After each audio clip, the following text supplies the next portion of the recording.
ओम नमः शिवाय। जय माता दी दोस्तों, मैं भाविनी मिश्रा अपने चैनल में आप सभी का एक बार फिर से स्वागत करती हूँ।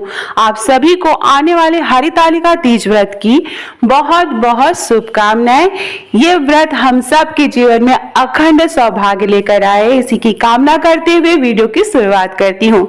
इस वीडियो में मैं आपसे शेयर करूंगी कि सरल तरीके से हमें कौन कौन सी पूजा सामग्री की जरूरत पड़ेगी पूजा करने के लिए हरितालिका तीज व्रत के, और संपूर्ण पूजा विधि का भी वीडियो मैंने बनाया है, वो आप मेरे चैनल पे जाके देख सकते हैं। इस वीडियो में मैं बताऊंगी कि क्या क्या पूजा सामग्री की जरूरत पड़ेगी, कौन सी सामग्री बहुत जरूरी है और कौन सी सामग्री न मिले तो भी हम आसानी से पूजा कर सकते हैं। तो संपूर्ण जानकारी मैं आपको इस वीडियो में दूंगी।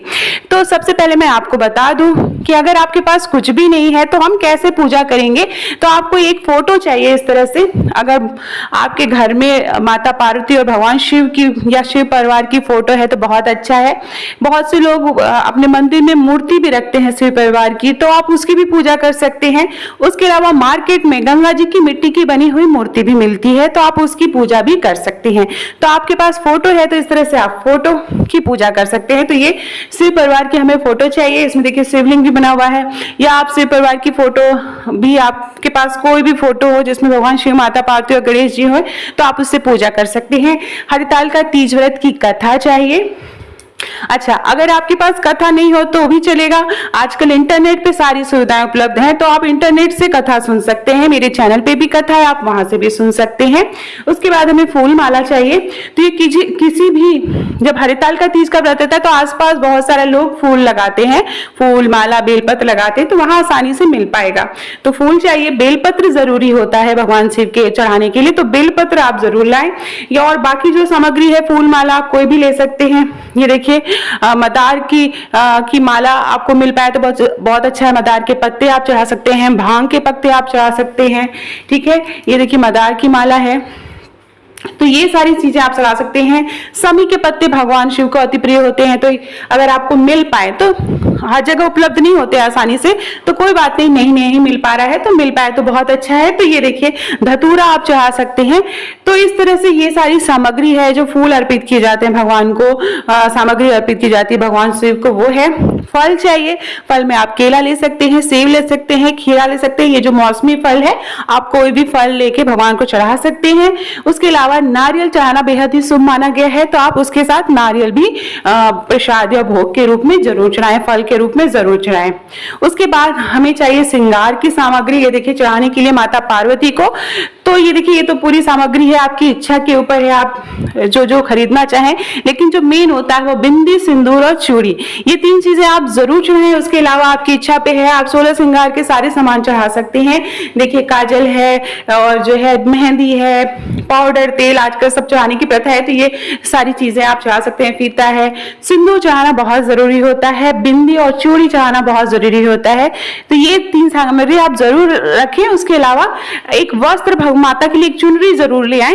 उसके अलावा आप जो भी सामान है, जैसे आलता है, ये सारी चीजें आप जो है पूजा में सामग्री में चढ़ा सकते हैं। पैकेट्स बने हुए आते हैं, आप वो भी ले सकते हैं। तो ये सामग्री है पूजा सामग्री। और एक बात का ध्यान रखना है, जब भी पूजा हम करेंगे 16 श्रृंगार करते हैं, हाथों में मेहंदी, पैरों में महावर जरूर लगाएं, पायल, बिछिया सब पहने। आपकी शादी का जो है मांग टीका और नथिया है वो भी जरूर पहनना चाहिए। सुहाग की जो आपकी चुनरी होती है वो भी ओढ़ के पूजा करें।